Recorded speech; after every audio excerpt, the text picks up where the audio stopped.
Voilà, chers frères et sœurs, soyez abondamment bénis. Alors, aujourd'hui, nous allons parler de deux sujets principalement. Nous allons parler de l'habillement de la femme. Voilà, nous allons parler de ces histoires de pantalons, de mèches, de voiles, voilà. Parce que c'est un sujet souvent qui revient très souvent. J'ai déjà eu à faire pas mal de vidéos sur ça pour expliquer un certain nombre de choses. Mais souvent, on entend beaucoup de choses et les sœurs, surtout nos sœurs chrétiennes, ont des préoccupations sur ça. Et bien vrai que j'ai déjà fait des vidéos, souvent je suis obligé de revenir encore pour expliquer un certain nombre de vérités pour que vraiment vous puissiez comprendre les choses et puis arrêter de vivre dans la servitude. Ok, arrêter d'être esclave des hommes. Et je vais plus vraiment vous donner un conseil concernant tous ces sujets-là qui font aujourd'hui l'objet de débats dans le milieu chrétien. Voilà, pour que vous puissiez comprendre la vérité par rapport à cela et l'attitude à adopter, la bonne attitude à adopter sur ces histoires de pantalons, sur ces histoires de bijoux, sur ces histoires de voiles, sur ces histoires de mèches, etc., etc. Et puis la deuxième préoccupation, vraiment, qui est vraiment l'objet de cette vidéo, ça sera vraiment le mariage et le divorce. Voilà, donc on va parler du mariage parce que il y avait par exemple quelqu'un qui nous avait posé la question dans notre groupe WhatsApp: est-ce que le mariage religieux est vraiment biblique? Voilà. C'était une très bonne question. Donc, on a eu beaucoup d'échanges sur la question du mariage. Et il y a un frère qui m'avait vraiment proposé de vraiment faire une vidéo dédiée à cela pour vraiment expliquer un certain nombre de choses sur le mariage pour que tout le monde soit au clair sur le mariage. Donc, on va vraiment parler du mariage. On va vraiment expliquer un certain nombre de vérités que vous avez besoin de comprendre et de connaître concernant le mariage pour ne pas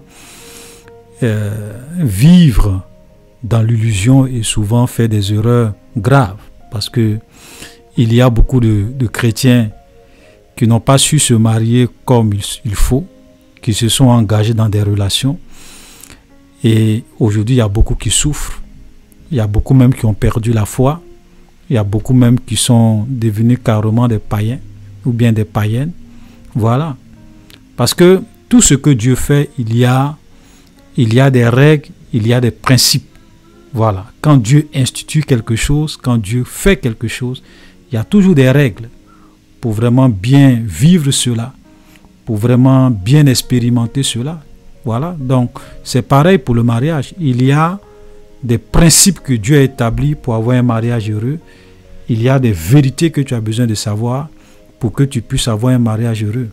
Si tu violes ces principes, si tu violes ces règles, tu vas souvent payer sa chair. Voilà, tu vas payer sa cash. Et souvent même, tu vas perdre ton âme dans ça. Voilà. Donc, on va vraiment essayer de vous expliquer un certain nombre de choses sur cela. Voilà, et comme Jésus l'a dit, vous connaîtrez la vérité et la vérité vous affranchira. Voilà. Donc, nous allons déjà commencer par l'habillement de la femme. Aujourd'hui, il y a un débat souvent que moi je trouve un peu inutile sur certains points, parce que souvent on passe notre temps à discuter des choses, à vraiment dire des choses ou bien avoir des pensées sur des choses au lieu de le demander à la bonne personne. Voilà. Vous voyez, sur cette histoire de pantalon, sur cette histoire de mèche, et souvent même moi-même je ne sais pas pourquoi les gens font une fixation.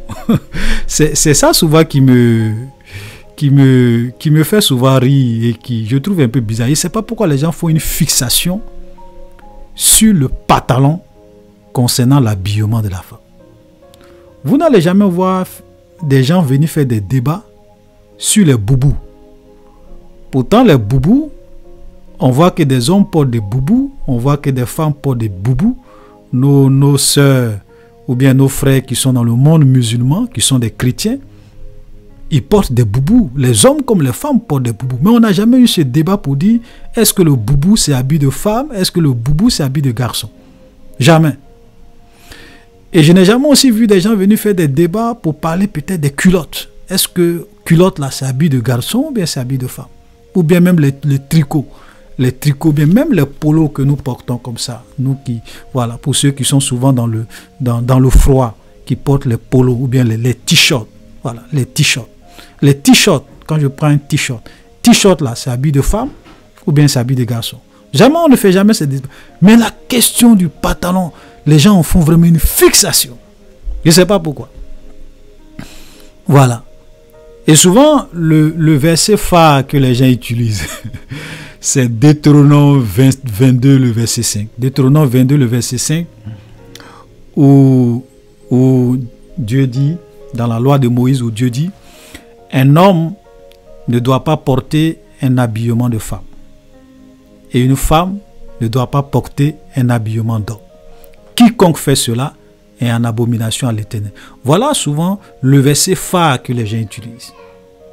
Maintenant, moi, la question que, vous voyez, quand je parle des choses, je me veux pratique. Et puis, je prends souvent du recul pour aborder souvent la question sur tous ces aspects. Parce que quand je lis Deutéronome 22, le verset 5, la question qu'on peut se poser, c'est que qui définit ce qui est habit de femme, ce qui est habit d'homme? Qui définit ça? Est-ce que c'est Dieu qui définit qu'est-ce qui est habillement de femme, qu'est-ce qui est habillement d'homme, ou bien ce sont les hommes, ou bien c'est la société, ou bien c'est la culture qui définit cela? Ça, c'est la première question. Donc, qui définit? Parce que quand nous lisons Deutéronome 22, le verset 5, et même toute la Bible, nous ne voyons pas un seul passage où Dieu nous donne la liste des habits de femme, ok, et où Dieu aussi nous donne la liste des habits d'hommes. Il n'y a pas de verset comme ça. Voilà, il n'y a pas de verset où on dit, bon, voilà ce qui est habit de femme, voilà ce qui est habit de garçon. Il n'y en a pas. On te dit qu'une femme ne doit pas porter un habillement d'homme, un homme ne doit pas porter un habillement de femme, mais on ne te donne pas la liste et on ne te dit pas qu'est-ce qui est habit de femme, qu'est-ce qui est habit. Donc, qui définit? Voilà la première question. Vous voyez, c'est pour cela que souvent, quand les gens n'ont pas suffisamment de recul, quand ils abordent un sujet, ils vont vraiment se tromper. Ok? Parce que vous dites que le pantalon, c'est habillement d'homme. Une femme ne doit pas porter de pantalon. Ok. Donc cela veut dire que même les culottes sont aussi des habits de garçon. Une femme ne doit pas porter culotte. Parce que culotte, c'est un peu comme les pantalons, hein, en plus petit. Donc une femme ne doit jamais porter de culotte. Ok? Donc, ça veut dire que nos sœurs, ou bien nos sœurs en Christ qui sont dans des écoles où elles doivent faire des activités sportives, ok, elles doivent plus jamais faire d'activités sportives. Parce que tu ne peux pas aller faire une activité sportive en portant un jupe, en portant un boubou. Nos sœurs qui sont à l'école, qui vont souvent dans les écoles, quand ils doivent faire des épreuves à l'examen, des épreuves physiques, il y a des tenues qui sont exigées. Souvent, on leur demande de porter des culottes, souvent on leur demande de porter des joggings, on leur demande de porter des pantalons pour venir faire des épreuves physiques. Pour ne pas, parce que ne faudrait pas que... voilà, donc ça veut dire que si nous voulons vraiment aller dans cette logique, ça veut dire que les femmes ne doivent jamais faire d'activités sportives dans les écoles. Ça, c'est le premier cas.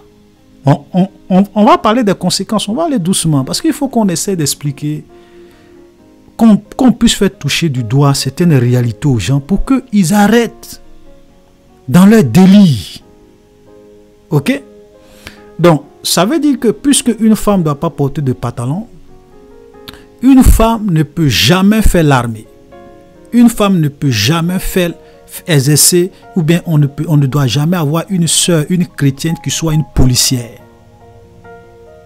Voilà ce que ça veut dire. Parce que si tu es dans l'armée, que tu es une femme, que tu es capitaine, ou bien tu es dans la police, que tu es une femme, et que ton supérieur hiérarchique te dit d'aller vraiment encadrer une marche, ok, une marche, donc tu dois le protéger une marche pour ne pas qu'il y ait des débordements ou bien pour encadrer la marche, pour qu'au cas où il y a des échauffourées, vous puissiez vraiment calmer les choses. Tu vas aller encadrer cette marche-là avec quoi? Avec jupe. Tu vas porter des jupes ou bien des boubous pour aller encadrer une marche en tant qu'une femme policière. C'est pas possible. Donc ça veut dire qu'une femme ne peut jamais exercer le métier de police. Une femme ne doit jamais être dans l'armée. Donc toutes nos sœurs chrétiennes qui sont dans l'armée, qui sont dans la police, qui sont dans la gendarmerie, elles doivent démissionner, venir s'asseoir à la maison parce qu'elles ne doivent pas porter pantalon. Est-ce que vous comprenez? Voilà une conséquence. Une autre conséquence, c'est quoi? Ça veut aussi dire que une femme chrétienne ne peut jamais exercer le métier d'infirmière.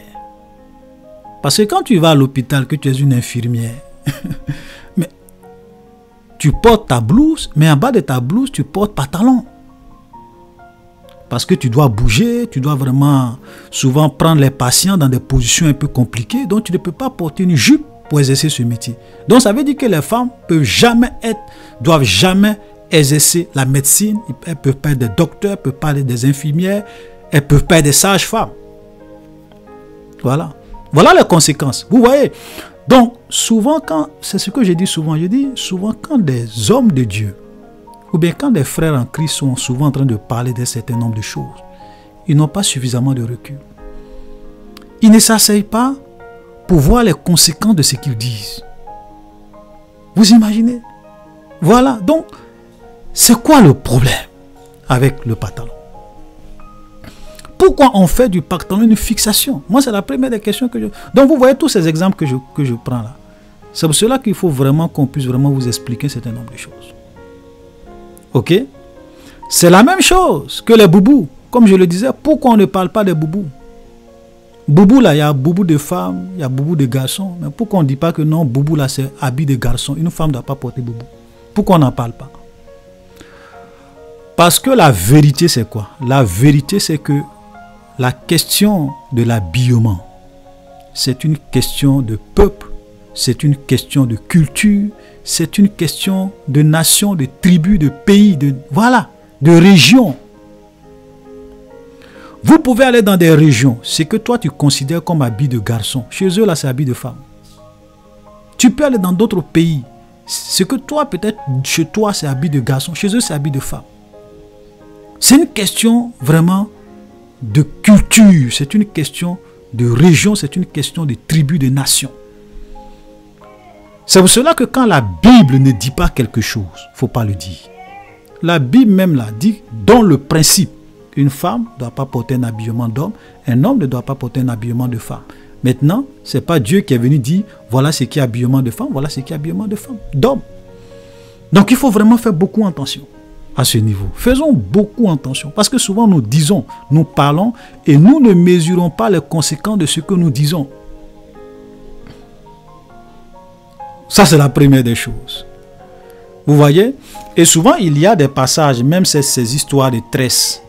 Les gens vont te dire non, une femme ne doit pas se tresser, une femme ne doit pas porter voilà. Parce qu'il y a des versets que les gens prennent et les gens lisent sans vraiment comprendre.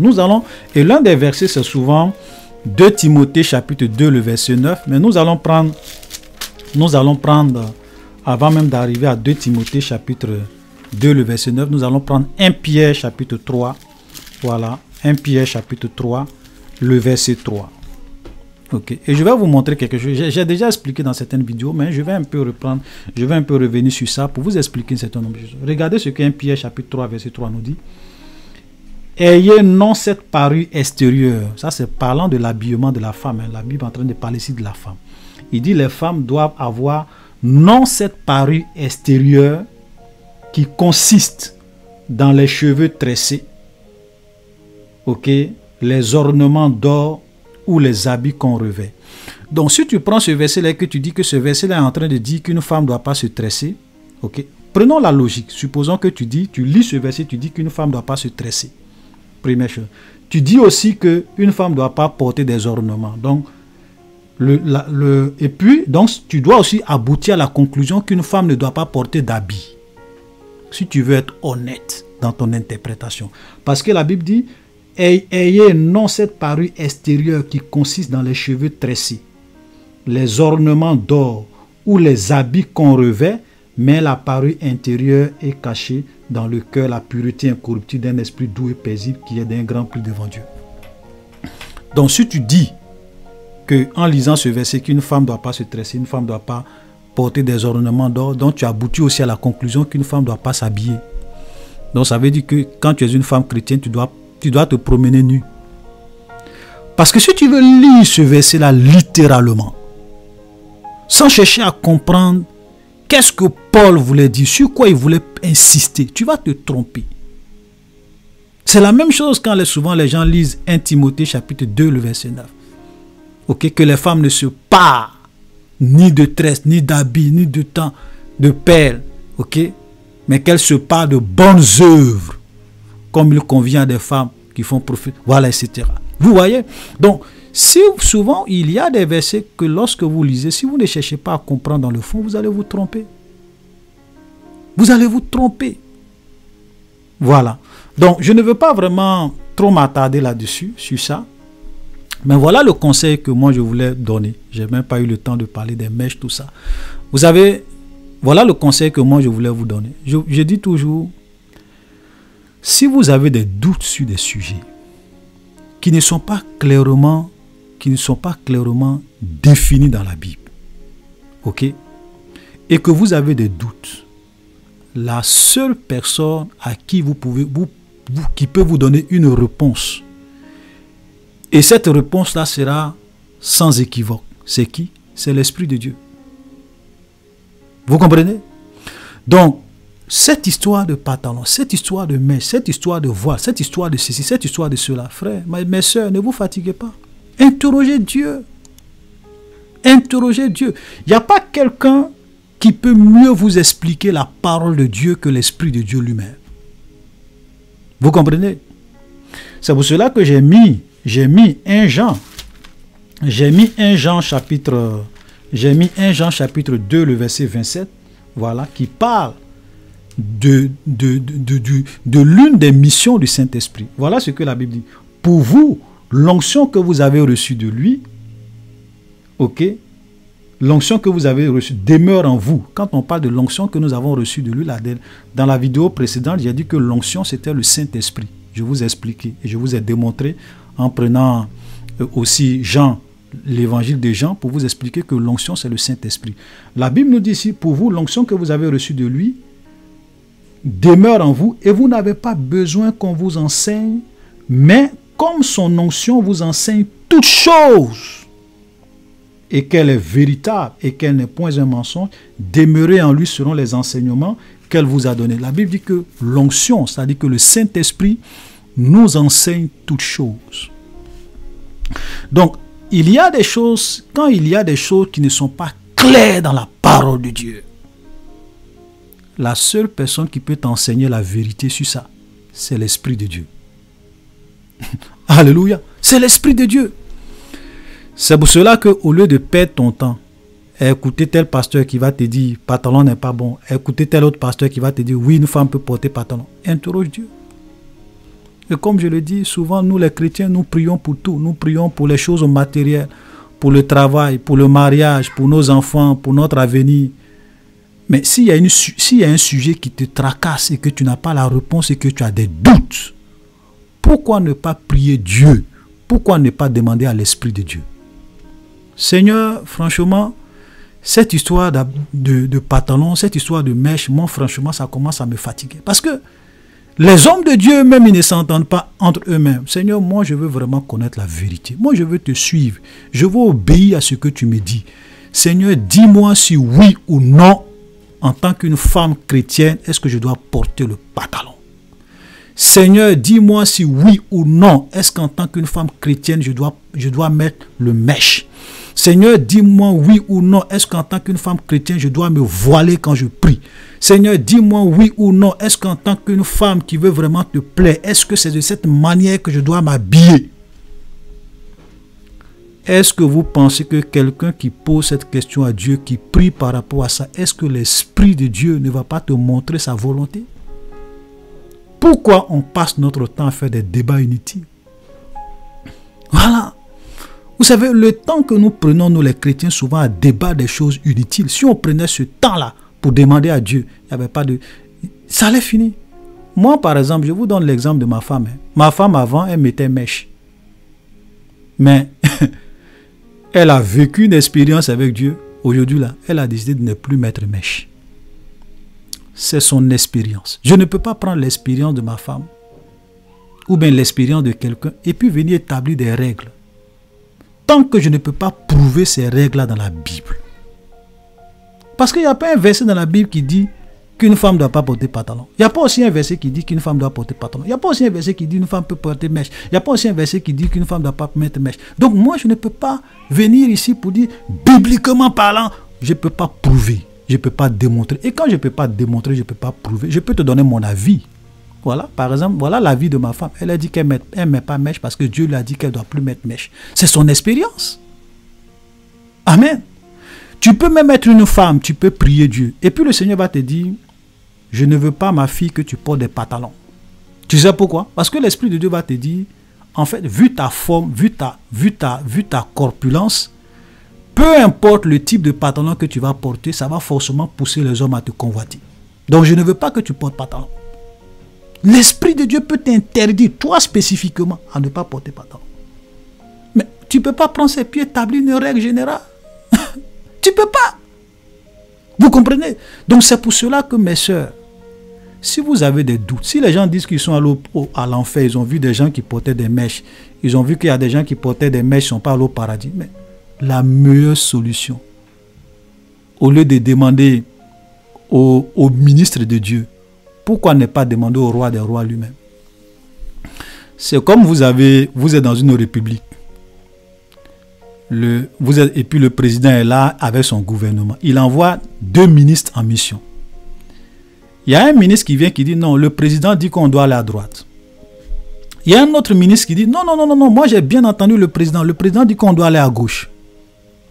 Maintenant, si toi tu as le numéro du président, si tu es intelligent, qu'est-ce que tu fais? Tu prends le numéro du président, tu composes, tu appelles, tu dis ah, allô monsieur le président. Bon, nous sommes arrivés à ce carrefour-là. On veut vraiment savoir, est-ce qu'on doit aller à gauche ou bien on doit aller à droite?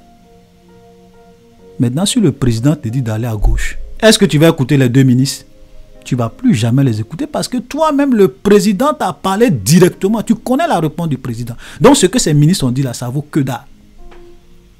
Vous comprenez? Donc, les pasteurs sont des ministres de Dieu.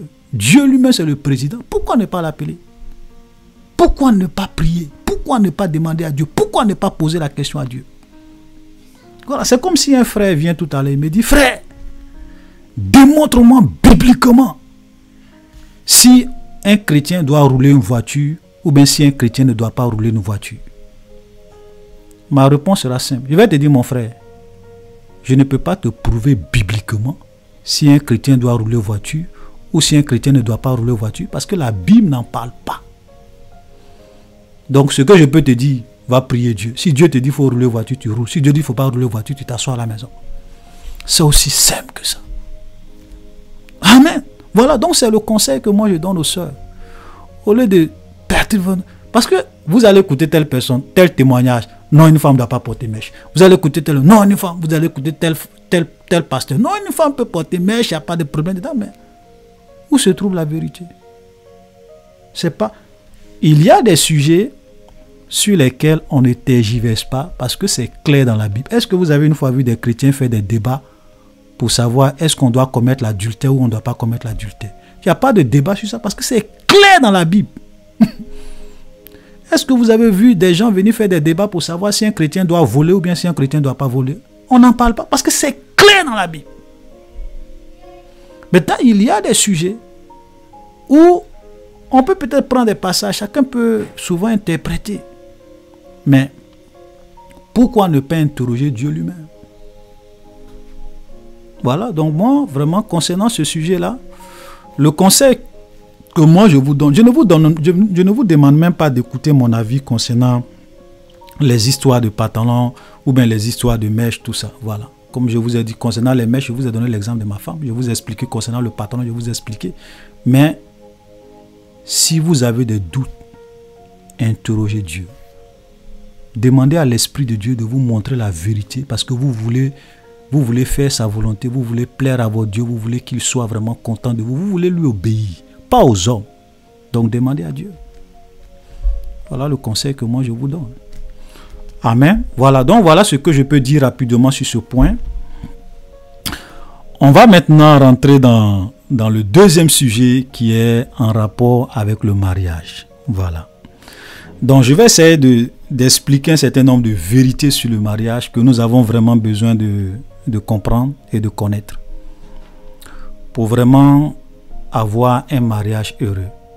La première des vérités que nous avons besoin de connaître concernant le mariage, c'est que le mariage est une bénédiction de Dieu. Voilà. Ça dit que c'est quelque chose qui a été créé par Dieu. C'est quelque chose qui a été inventé par Dieu, si je peux m'exprimer ainsi. C'est quelque chose qui a été décidé par Dieu. Quand Dieu a créé l'homme, il a vu que l'homme était seul. Il a dit, il n'est pas bon que l'homme soit seul, je lui ferai une aide semblable. Et il va créer une femme